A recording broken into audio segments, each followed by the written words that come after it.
Imagine, like you're just standing in your kitchen. Right. And you reach into that one messy junk drawer everyone has. Right? Yeah, yeah. You pull out, I don't know, a dead AAA battery and a roll of Scotch tape. Yeah, the classic junk drawer haul. Exactly.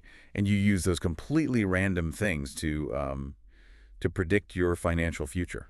As one does. Right. And then you turn around, you grab a few dried herbs from the pantry, and you cast a manifestation spell using your literal microwave. I mean, it sounds wild when you say it out loud. It really does. But welcome to the deep dive. Today, we're stripping away the spooky cauldrons and the whole Hollywood stereotype. No bubbling potions today. No bubbling potions. Yeah. We are looking at what happens when ancient witchcraft collides head-on with, well, a 21st century apartment. And it is a profound collision, honestly. Oh. Absolutely. It completely upends our sort of standard mechanical view of how a daily routine is supposed to function. I mean, we're so used to the assembly line of modern life, right? Oh, for sure. Wake up, commute, work, sleep. Exactly. The alarm blares, the coffee maker drips, you sit in traffic, you sit in a cubicle. It's clean, it's binary, and frankly, it can be incredibly spiritually deadening. Right. And if you're listening to this right now, like while you're actually sitting in that traffic. Which a lot of you probably are. Yeah. Or if you're staring at a spreadsheet under those awful sterile fluorescent lights, the whole idea of integrating magic into your day probably feels totally disconnected from your reality. Feels like fantasy. Exactly.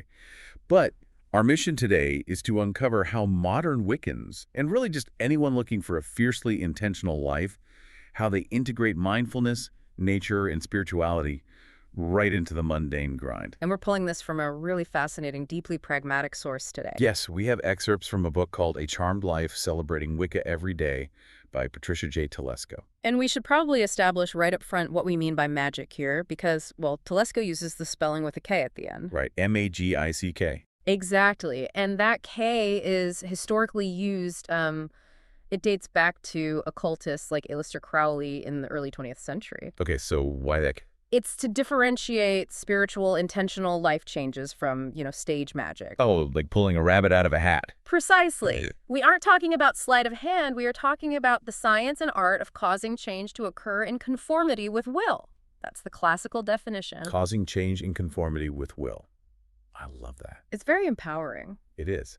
And the source material makes it super clear that, it's impossible for October to roll around without the warts, the black hats, the wicked cackles dominating everything. Spirit Halloween takes over. Totally. Yeah. But the reality presented in this text is not about, escaping society to go live in a secluded forest. Right. It's highly practical. Yeah, it presents Wicca as this viable, everyday framework. It's focused on reclaiming control over your life, building self-esteem, and really hyper-focusing your awareness of your environment. Because Telesco argues that magic is a natural birthright for everyone. Right, you don't have to be a chosen one or something. Not at all. The whole premise is that you don't need to be in a pristine, untouched woodland grove to connect with elemental forces. Which is good news for those of us in apartments. Exactly. Whether you live in a high-rise city apartment, a suburb, a rural farm, the physical materials around you, think about it. Glass, concrete, electricity, running water. They're all just nature, technically. Yes, they're all expressions of the exact same elemental principles found in the forest. They've just been, processed by humans. So the text is basically demanding that you stop compartmentalizing your spirituality. Yes, exactly. Stop saving it for a Sunday service or a full moon ritual and start seeing the divine in the dishwasher. The divine in the dishwasher. That's such a great phrase. But wait. Before we start, enchanting our kitchen appliances and turning a commute into a vision quest, the text actually pulls the emergency brake. It does. It has a very strict order of operations. Right. It insists that you cannot transform your external environment until you rebuild the self. Mind over mundanity. Yeah, the source insists that the foundation of this entire lifestyle is strictly internal. If you try to skip that, none of the other stuff works. It's the foundational concept of the entire text. Telesco emphasizes that all magic, all intentional change, it begins with thought and will. Which makes sense. It does. Because if you have fleeting doubts, if your internal monologue is just this constant stream of negative self-image, you are actively undermining your life goals. You're casting a spell against yourself, basically. That is a perfect way to put it. It's not just about, failing to cast a spell properly. It's about failing to live fully because your internal blueprint is fundamentally flawed by your own insecurities. Which brings us to a really intense, highly visual exercise the book offers to fix that blueprint. The mirror exercise. Yes. And honestly, reading through this, um, it sounds terrifying for anyone who struggles with body image. It is incredibly confronting. Yeah, it's designed to help you embrace what they call the god or goddess within, but the physical requirements are, well, they're intense. They really are. So the setup requires you to perform this during a waxing moon. Okay, let's ground that real quick for people who aren't familiar. What is a waxing moon exactly? Sure. So a waxing moon is the phase when the moon's visible illumination is growing. It's moving from a new moon toward a full moon. So it's getting brighter in the sky. Right. And in Wiccan practice, this period symbolically supports positive change. It's about drawing things toward you, building momentum, and personal growth. Okay, so it's a waxing moon. You go into a private room. Yes, with a full-length mirror. You light a white candle for peace, and you bring an image or a symbol of a deity, a hero, or some mythological figure that you relate to intimately. Here's where it gets incredibly vulnerable. You stand before the mirror, fully clothed, and slowly, intentionally, you begin to undress. And you cannot look away. Right. But the text frames this as far more than just taking off clothes. With each article of clothing that hits the floor, you are visualizing dropping the mundane world. You're dropping the stress of your inbox. Yes. The societal expectations, the armor you wear every single day, you are literally stripping away the exterior trappings of your life. And this is deeply tied to the historical Wiccan concept of being skyclad. Skyclad, that just means ritual nudity, right? Exactly. In many traditional covens, rituals are performed skyclad to symbolize equality, vulnerability before the divine, and the shedding of worldly status. You leave your ego at the door. Right. But psychologically speaking, the utility of standing naked in front of a mirror and being instructed not to look away is profound. Because we usually avoid it. Entirely. Most of us use mirrors purely for self-critique. We look to see what's wrong. We zero in on the wrinkle, the weight, the imperfection. It's always about what needs fixing. But the text explicitly fights back against that societal programming. It does. It states that your body is sacred. It is literally the flesh that gently wraps around your soul. I love that imagery. And once you are looking at yourself, really looking, you sit down, you look into your own eyes in the reflection, and you visualize a tiny flame in the center of your vision. Okay, a little flame. Right, and that flame represents the core of your being. And in that flame, you visualize the face of the god, goddess, or heroine you brought with you. So if I brought, like, Athena for wisdom. Exactly. As you focus on Athena's positive attributes, her wisdom, her strength, that flame grows in your mind's eye until it completely engulfs you. Wow. And when you blink and focus back on your own physical reflection, you are supposed to see that divine face blending with your own. That gives me chills. You are accepting yourself as a whole, shining, magical being. Which creates a really fascinating neuroplastic response, right? Oh, absolutely. By combining the physiological vulnerability of being naked with the flickering light of a candle. Which kind of hypnotizes you a little bit. Yeah, it naturally induces a mild trance state. And then you force the brain to associate your physical reflection with an archetype of power and beauty. You are literally overwriting the neural pathways of self-shame. You're hacking your own brain. You really are. And that makes the next part of the book's internal toolkit so logical to me. Because once you establish that baseline self-esteem, you still have to deal with your actual trauma. Right. The mirror doesn't fix a phobia. Exactly. So the text provides these mental visualizations, like the bandage and heal technique. This one is very comforting. It really is. You're encouraged to do this in a warm bathtub, steeped with chamomile and lavender. You close your eyes, visualize a safe space, and imagine a trusted friend walking in. Carrying an oversized warm bandage. Yes, and they wrap you in it, they give you a hug, and you just soak in that unconditional love. It's very soothing. But, the text also offers heavier tools for more stubborn problems. Like the breaking down brick walls exercise. Yes. So for this one, you visualize a massive brick wall in your mind. This wall represents a specific fear, a phobia, or a major obstacle in your life. Okay. And the crucial step here is that you must name the wall. You literally paint the name of your problem on the bricks in your mind's eye. Like you spray paint fear of failure right on the bricks. Exact. And then you look down, you pick up what the book calls an astral hammer, and you just start smashing the wall. You just go to town on it. Yeah, you keep pounding until you make a hole big enough to step through to the other side. But I have to ask, isn't this just imagination? What do you mean? Like, I'm sitting in a tub pretending to hit a wall with a pretend hammer. How does an astral hammer actually change anything in my real life? Well, that requires us to define the astral plane in this context. Okay, lay it on me. In esoteric traditions, the astral plane is the realm of thoughts, emotions, and blueprints. The idea is that everything that exists in the physical world was an astral blueprint first. It was an idea in someone's mind before it was a real thing. Precisely. So an astral hammer isn't just a pretend tool. It is a manifestation of your actual, measurable willpower. When you use it to destroy a mental wall, you are engaging in a very real cognitive repatterning tool. Wait, hold on. As you're describing this, all I can think of is cognitive behavioral therapy. Oh, the parallels are undeniable. Right. You're basically describing modern psychological CBT techniques, but dressed up in magical terminology. Pretty much. Because in CBT, patients often visualize their anxiety, they give it a shape, and they systematically dismantle it. And there's a reason for that. The human brain often struggles to process abstract trauma. It needs symbols. It needs something to grab onto. Like a brick wall. Exactly. By naming the wall and actively, violently destroying it in the mind's eye, the practitioner is reclaiming agency over feelings of helplessness. Because you're the one holding the hammer. Right. And the brain doesn't always distinguish between vividly imagined experiences and physical ones. The same neurons fire. So breaking that wall down fundamentally alters your brain chemistry regarding that specific fear. Wow. And that connects perfectly to another visualization in the book that I loved, which is turning fear inside out. Oh, the sock analogy. Yes. So you grab a shadowy figure representing your fear. Again, you name it, say imposter syndrome. A very common one. Super common. So you mentally grab this shadow by the shoulders and you turn it inside out, literally like a pair of socks. And what's on the inside? The inside reveals a bright, confident core. So you are reframing the anxiety into excitement. Because, physiologically, the feeling of a racing heart can be terror, or it can be the thrill of a challenge. They feel exactly the same in the body. Exactly. You flip the script, you tell your body, I'm not scared, I'm excited. And notice how that emphasis on naming things keeps coming up. It is not an accident. Names have power. The text places massive weight on the power of names in rebuilding the self.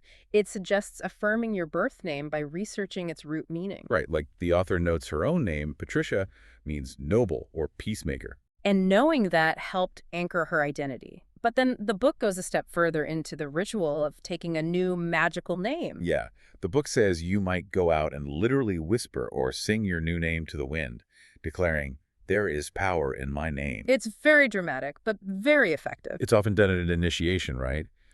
You leave symbols of your past on one side of a circle, turn your back on that negative baggage, step across to the other side, and declare your new name to the four compass directions. East, south, north, and west, yes.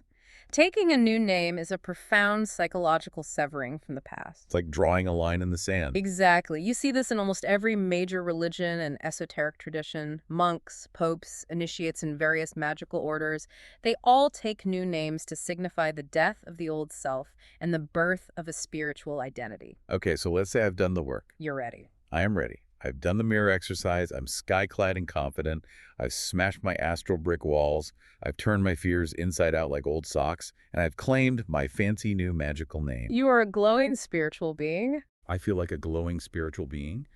But then, my alarm goes off. Back to reality. Right. I have to commute to my corporate office, and my boss yells at me over a spreadsheet error.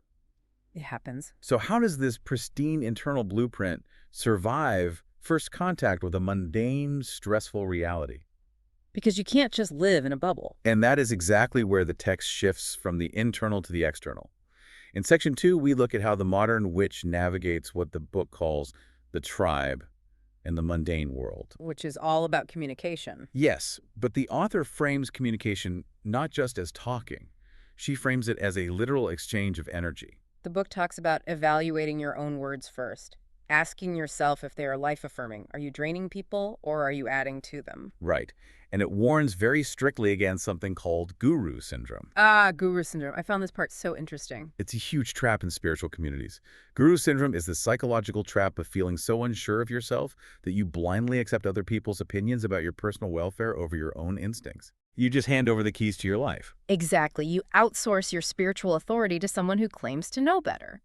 But wait, if it's a trap to follow a guru, isn't following the instructions in this book doing exactly that? I mean, you're reading a book by an author telling you how to live your life. That is a brilliant point, and the author actually addresses that exact tension. Oh, she does. She does.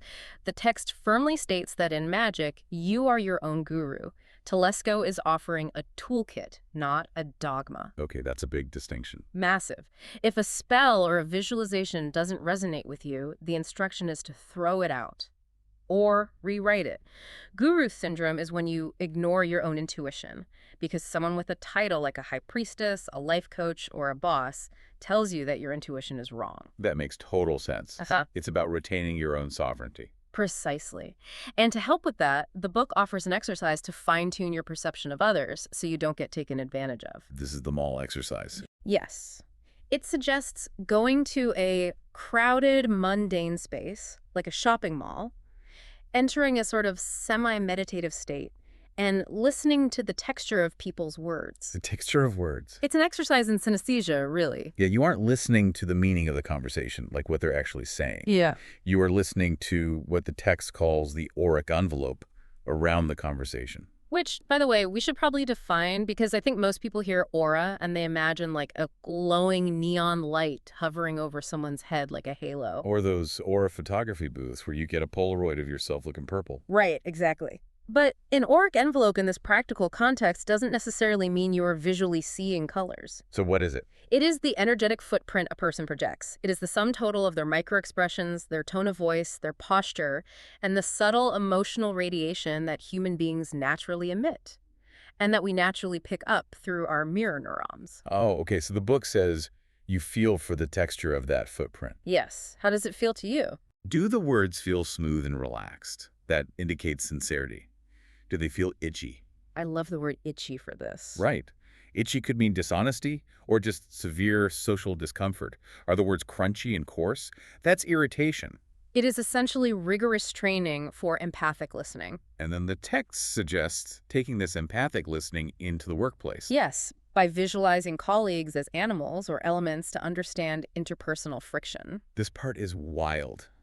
You kind of blur your vision at work and try to see a person's dominant archetype. Give me an example. Like you might realize your new supervisor is a fire personality. And since you know you are a water personality, their energy naturally makes you feel anxious and like evaporated. You clash on an elemental level. Exactly. Yeah. Or maybe a coworker has a dog aura. They are intensely loyal to the company, but highly territorial over their specific projects. So you know not to step on their turf. It's a very clever coping mechanism. Assigning someone an elemental archetype or feeling the itchy texture of their words, it provides a framework to explain apprehensions that seem to have no logical foundation. Like when you just get a bad vibe from someone. Right. But those vibes are very real on an interpersonal level. I have to push back hard on this one, though. Okay, let's hear it. Isn't analyzing someone's aura as itchy or viewing your boss as a territorial dog, isn't that just a highly metaphysical way of psychoanalyzing their nonverbal cues? Yes. I mean, where does the psychology end and the magic begin? Isn't that just adding unnecessary woo-woo to basic emotional intelligence? That is the ultimate tension of this lifestyle. But here is why the author would argue the woo-woo is vital. Okay, convince me. Ritualizing a psychological process makes it stick in the brain better than clinical terminology. Oh. Think about it. If I tell you to analyze your boss's defensive posturing, your brain processes that as a dry clinical chore. It's boring. Yeah, it feels like homework. But if I tell you to perceive their fire aura, you engage your imagination, your intuition, and your empathy.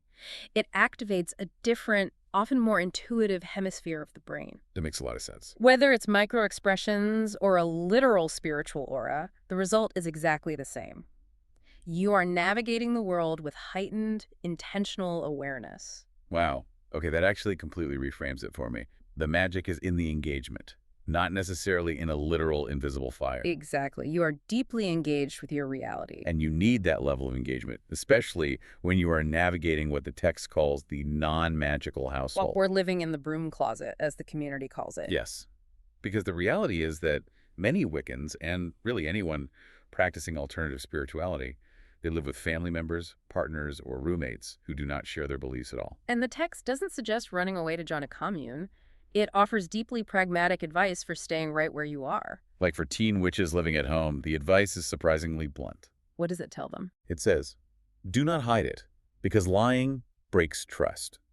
But critically, do not use witchcraft to rebel or buck the system. Don't use it to make your parents mad. Exactly.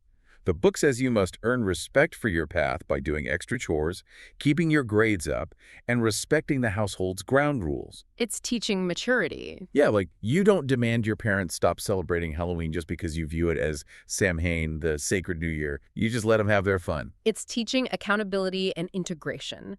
And for adults in mixed faith homes, say, a household with a Catholic, a Buddhist, and a Wiccan all under one roof, the advice is to relentlessly focus on shared values. Right. You set up a Buddha upstairs, a goddess altar downstairs, and a crucifix in the hall. And you focus on tolerance, charity, and earth awareness. And the text explicitly warns practitioners to avoid cosmic lingo. Yes. Don't try to sound mystical when you're explaining your path to non-believers. Just say you find peace in nature. Keep it simple. Because the goal is harmony, not conversion. And that focus on harmony naturally bridges into the next major concept of the book. Because if you've smoothed out the interpersonal dynamics, you have to look at the physical spaces where those relationships play out. The environment itself? As within, so without. Yes. So if you're listening to this in your home right now, look around. Chapter 3 of The Source is entirely about sacralizing the space. Turning your home into a sanctuary. Exactly. It's about transforming homes and offices into spiritual havens, but doing so stealthily, without alarming your non-magical visitors. As the book implies, Aunt Belle shouldn't come over for tea and feel like she's stumbled into the occult section of a bookstore. Right. You don't need a neon sign saying "Witch Within," or bundles of drying herbs hanging from every single doorway in the house. That's a fire hazard anyway. It really is. Instead, the author suggests using subtle, everyday items to represent the 4 elements: earth, air, fire, and water. And you place them according to the cardinal directions in your home. In Wiccan tradition, north corresponds to earth, east to air, south to fire, and west to water. But instead of traditional, expensive ritual tools like silver chalices or pentacles, you map out your house using appliances. Appliances. Yes. For the element of air in the east, you might use wind chimes, sure. But you could also literally use your air conditioning unit or ceiling fan. I love this so much. For fire in the south, you use the stove, a heating vent, or even a potted cactus. Because it's prickly like fire. Exactly. For water in the west, a humidifier, the kitchen sink, or a fishbowl. And for earth in the north, a change jar, a potted plant, or a framed picture of your pet. I am obsessed with this idea. You bless these tokens, and suddenly your entire living space is mapped out as a permanent living sacred circle. It changes the whole feeling of the house. It does. Imagine your house not just as a collection of drywall and pipes, but as a living altar. When you assign your air conditioner to represent the element of air, does it change how you experience turning on the AC in the middle of July? It has to. It takes a mundane, frankly annoying thing, a loud appliance that drives up your utility bill, and it turns the physical act of pressing the power button into a moment of spiritual grounding. It is the alchemy of perception. Alchemy of perception. Yes, the text calls this charging a room like a battery. You perform specific magic in specific rooms based on their function. Let's talk about the kitchen, because hearth magic is a huge part of this lifestyle. Oh, massive. The kitchen is the heart of the home. The book talks about baking bread with dill and onion. You aren't just making a snack. You are kneading the dough, blending in the dill and dry onion with the explicit intention of promoting strong, stable relationships with whoever eats it. Historically, the hearth was the center of all household magic, and the act of baking actually involves all 4 elements. Wait, how so? Think about it. You have the grain from the earth, you use water to make the dough, you need air to make it rise, and you use fire to bake it. Oh, wow, I never thought of it that way. The text posits that the baking process warms and seals the magic, and the physical act of slicing the bread releases that energy into the dining room. And the rest of the house follows suit. You use the bedroom for dream weaving and intimacy. The bathroom is for purification and self-image spells, like we talked about with the mirror and the bath. And the dining room for kinship? Right.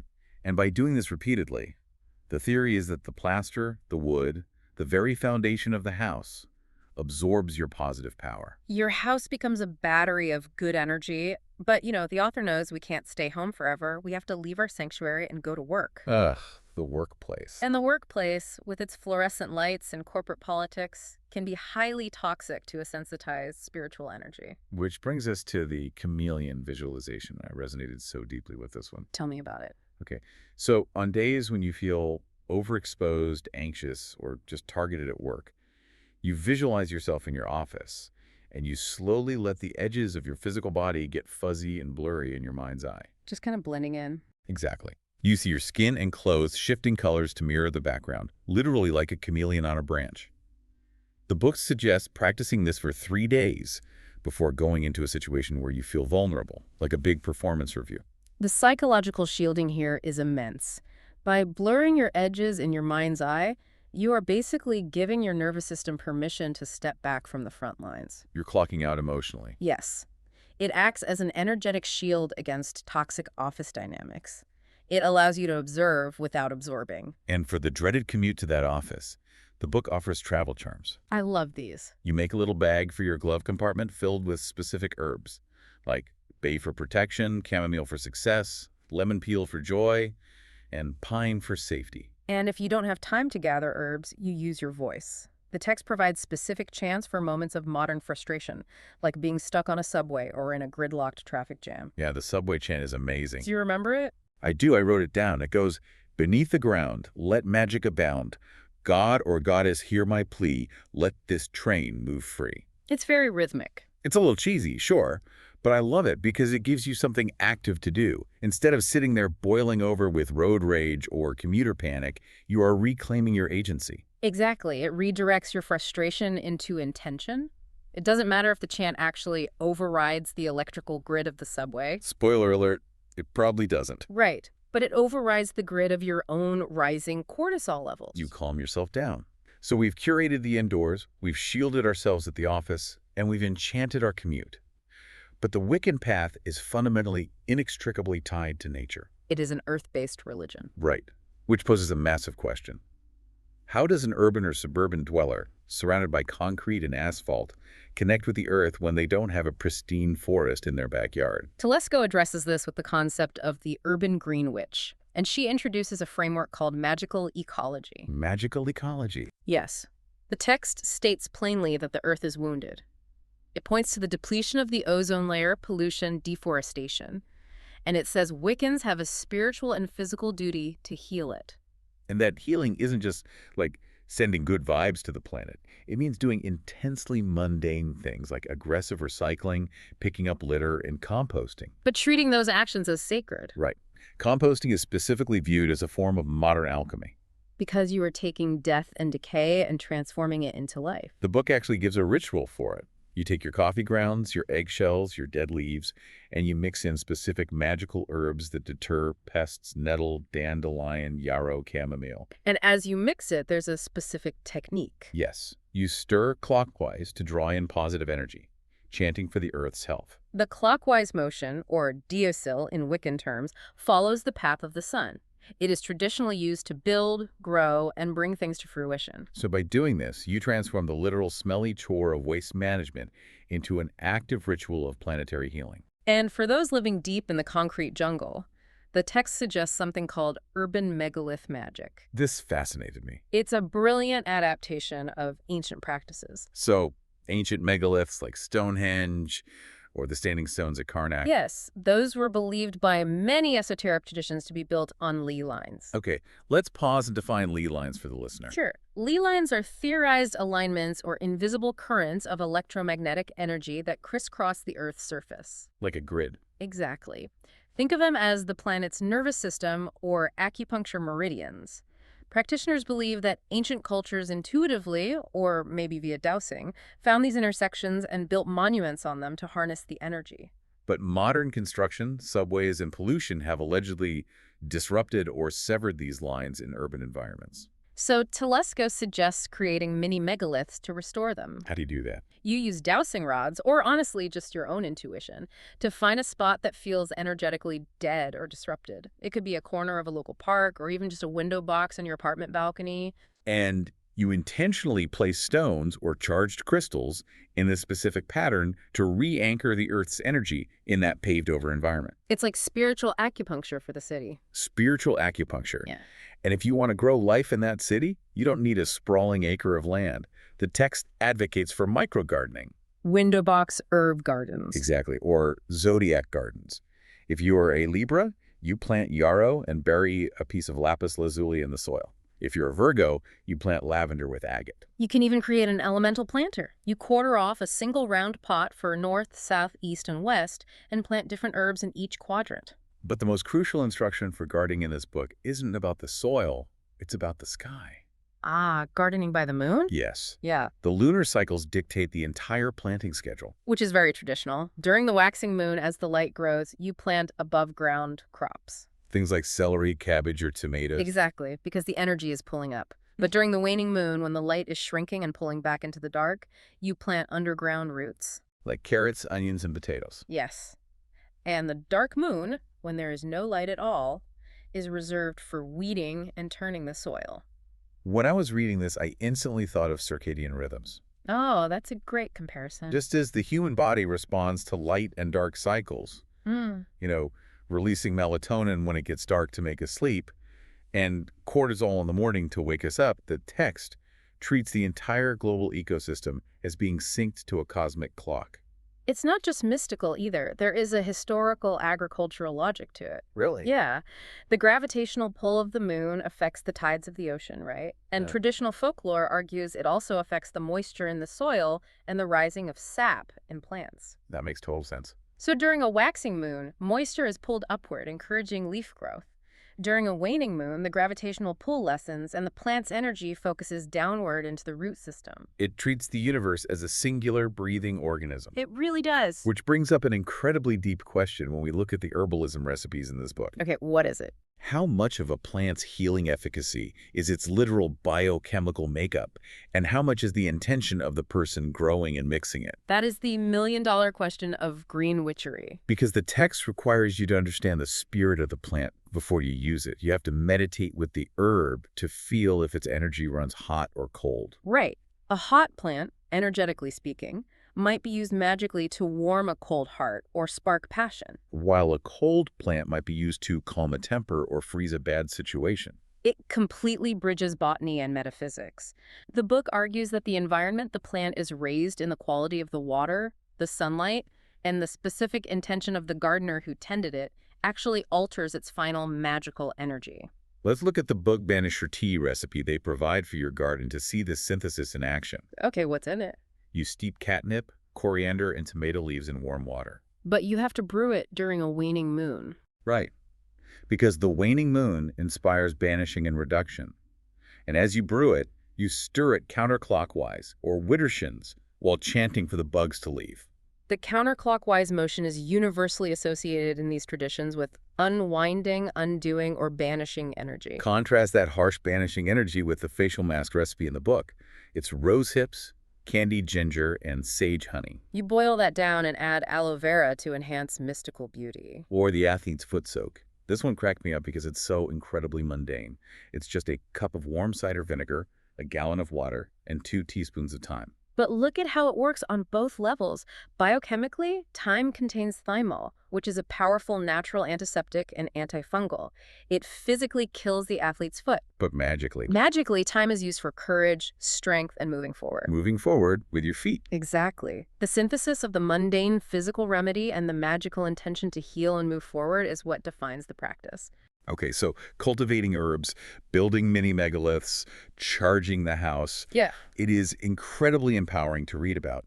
But the text acknowledges a very modern, very harsh reality that a lot of spiritual books just completely ignore. Which is? Spirituality can get incredibly expensive. Oh, absolutely. The commodification of the New Age movement is huge. Right. If you go to a New Age boutique today, you are looking at $40 candles, $100 crystals, specialized tarot decks, the movement has been heavily commercialized. Which is why the final and perhaps most revolutionary section of our deep dive explores pragmatic magic. Yes, budgeting, technology, and divination using literal garbage. Telesco acts as a budget guru here. She warns practitioners against commercial scams. She tells the reader to evaluate New Age vendors critically. Ask yourself, do they make a 100% guarantee claim on their spells or products? Because no responsible practitioner would guarantee a spell works 100% of the time, any more than a doctor guarantees a surgery will be flawless. Right. And do they offer sliding scales or barter options for people with financial constraints? It is elevating consumer awareness and financial literacy into a spiritual practice. And for acquiring tools cheaply, the text introduces a spell called the Goodwill Goddess. I love this one. It's so sweet. It's a spell specifically for shopping at secondhand shops, thrift stores, or flea markets. You hold 4 quarters in your hand, you chant a little rhyme to bind magic into the coins for whatever item you're seeking. Like a cast iron pot to use as a cauldron. Exactly, or a specific piece of clothing. And then this is the twist. You don't spend the coins on the item. You give them away. Yes. You use those quarters in parking meters for strangers, or you leave them somewhere as random acts of kindness. It relies on the law of return. You are putting positive, helpful energy out into the local, mundane world to manifest the spiritual item you need. But where this chapter truly breaks new ground and challenges decades of occult dogma is its concept of technomagic. This is where traditionalists get very angry. It blew my mind, repurposing modern plastic electronic technology for ancient spellcraft. To understand why this is controversial, you have to look at the history of the craft. Traditionally, magical practitioners have strictly avoided synthetic materials, plastics, or modern technology in their rituals. Why is that? They view them as spiritually dead, artificial, or disruptive to natural earth energies. Iron, for instance, is traditionally thought in folklore to drain or repel magic. Which is why fairies hate it in the stories. Exactly. But this text radically reframes technology. It views these appliances as highly concentrated, human-refined channels of raw elemental energy. Let's talk about the microwave. A microwave isn't just an appliance. The book says it is a hyper-focused fire element. And Telesco explains the logic perfectly. A microwave works by exciting water molecules to create friction and heat. Right. Magic is essentially the excitement and manipulation of energy. Therefore, the microwave is literally a localized, contained manipulation of physical energy. So if you have a spell or a petition written on paper or components that are microwave safe, you just pop them in for a few seconds to get the magic moving faster. You are using the radiation and molecular excitement to hypercharge your intention. Imagine staring at your Hot Pocket and casting a spell. And the fax machine. Or, I guess in today's terms, an email or a text, but the book uses a fax machine. Yes.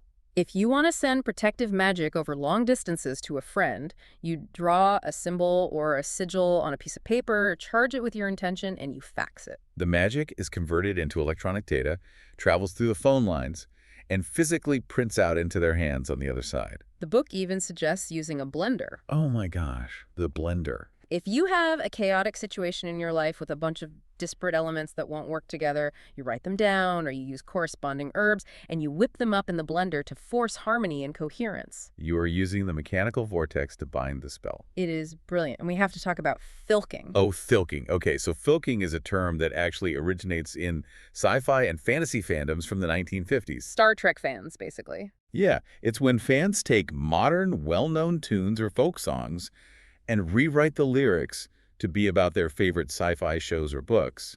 Telesco brings this into Wicca.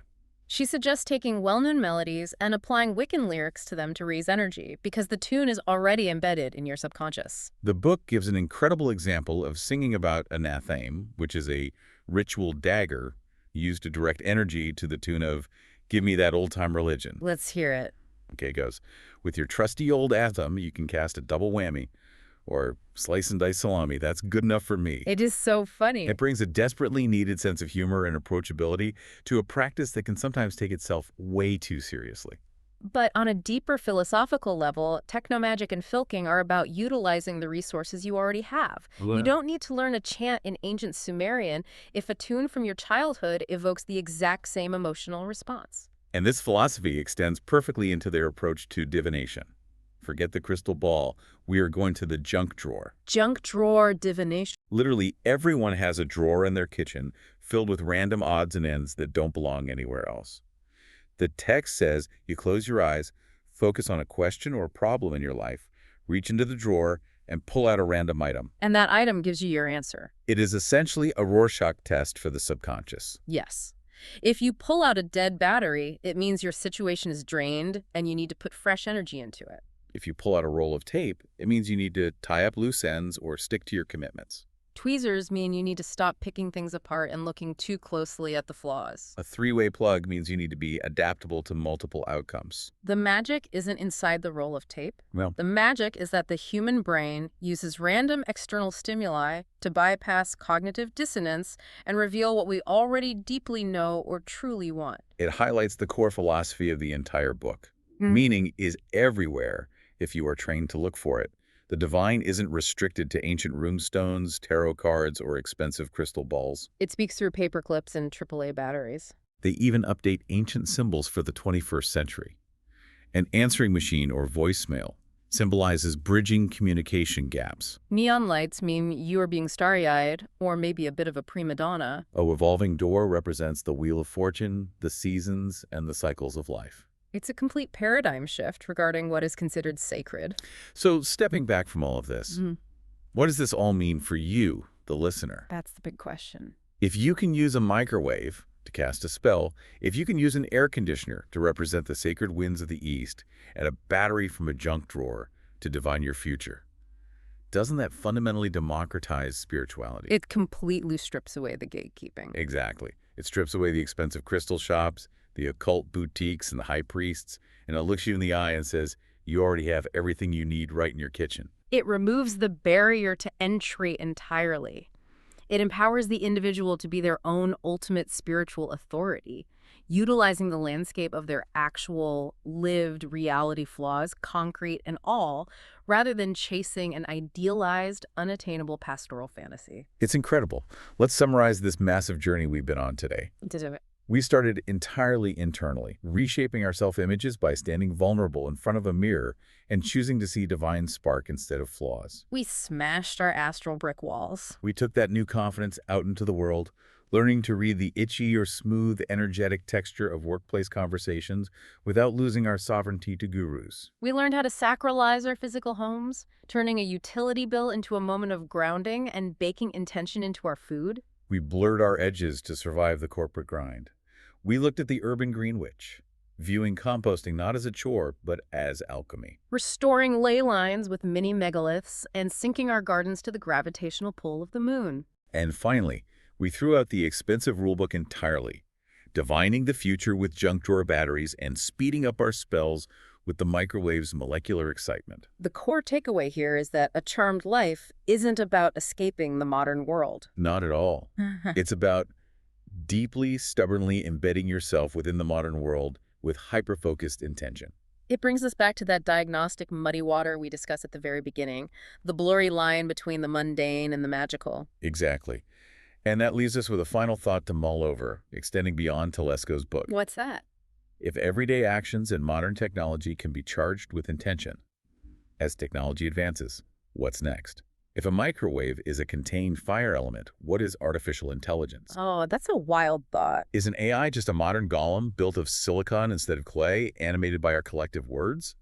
Are computer algorithms just incredibly complex sigils we've set loose on the internet to manifest our desires? It makes you wonder, if magic is just energy directed by will, then every line of code is a spell. Perhaps the only difference between a life of mundane routine and a life of constant ritual is simply the attention you are paying to the present moment. I love that. Think about that the next time you ask a chatbot a question or pop your lunch in the microwave.